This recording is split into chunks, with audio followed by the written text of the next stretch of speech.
Well, Mr. Speaker, I'm going to wrap this up, but I'm going to come to the other podium.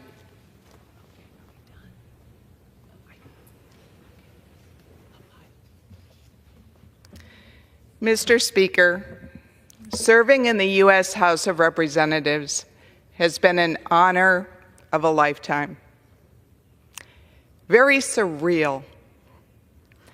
You know, as someone said before, I think my colleague Greg Stanton from Arizona, over 31 years ago, I left an abusive ex-husband, and I had a little daughter, and there was times I had no money.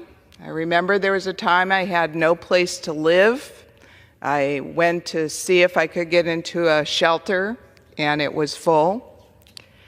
And to go from that, you know, just trying to survive,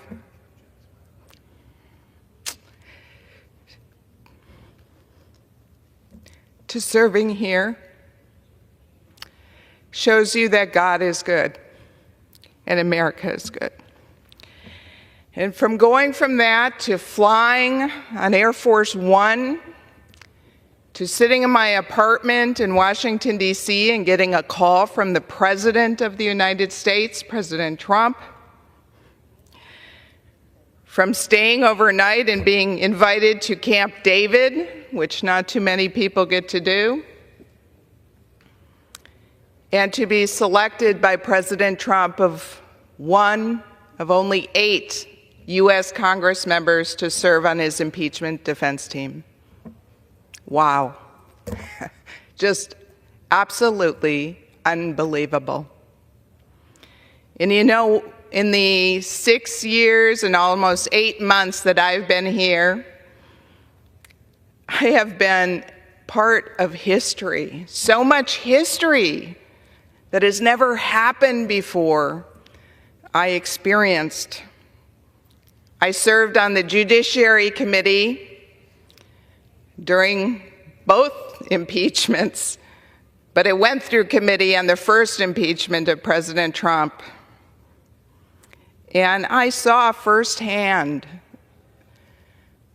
how I thought it was so corrupt and politically motivated, and it disgusted me. I was so upset. I really studied hard. I studied all of the so-called evidence, and it was just, it was a dark time in the United States.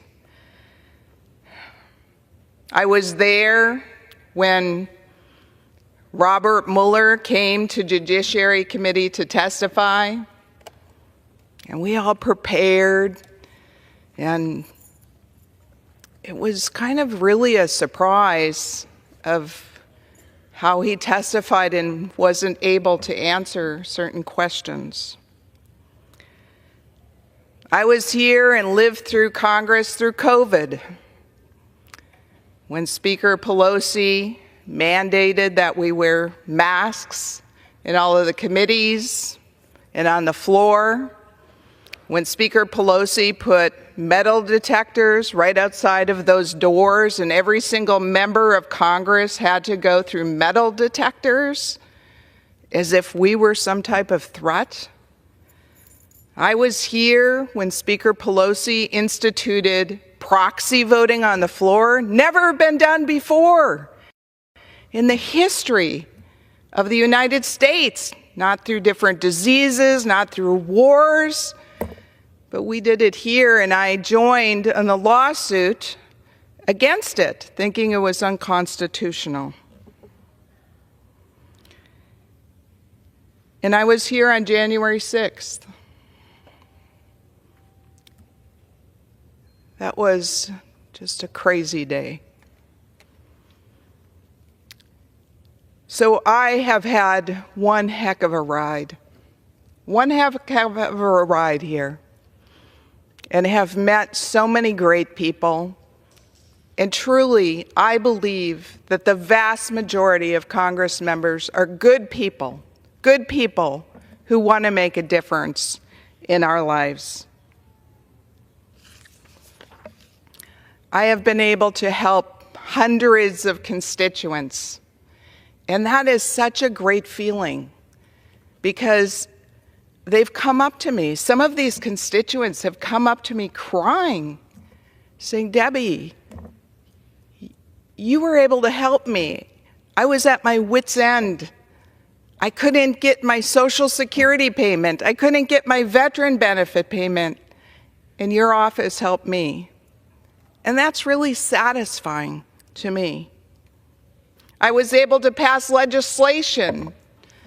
Not only was I a co-sponsor of the big border bill, securing the border, and other great bills, but my own bills, Save Our Gas Stoves and Hands Off Our Home Appliances, was passed out of this House. I was able to serve on the prestigious Energy and Commerce Committee, the Select Subcommittee on COVID, the Judiciary Committee, the Rules Committee, the Homeland Security Committee, and the Science and Space Committee. What an honor.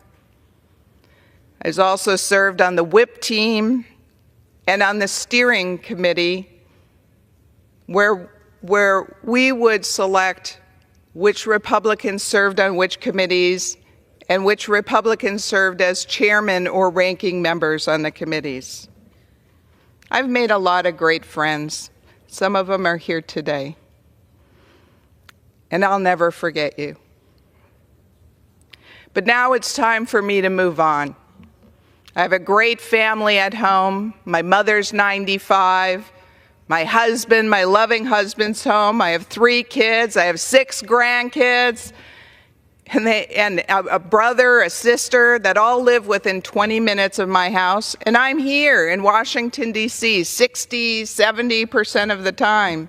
There's something wrong with that picture. So as I leave, it's kind of bittersweet. But I'm happy. I'm happy I'm going home, and I'm happy I've had this experience of my lifetime. I'll never regret it. So I want to thank my constituents who have always put their trust in me, the voters in my district, President Trump, who has supported me, my staff that has worked in my congressional office, either now or in the past, and the staff here at the Capitol. You've been great people, and I won't forget it. So thank you, and God bless all of you as God has blessed me. Mr. Speaker, I yield back.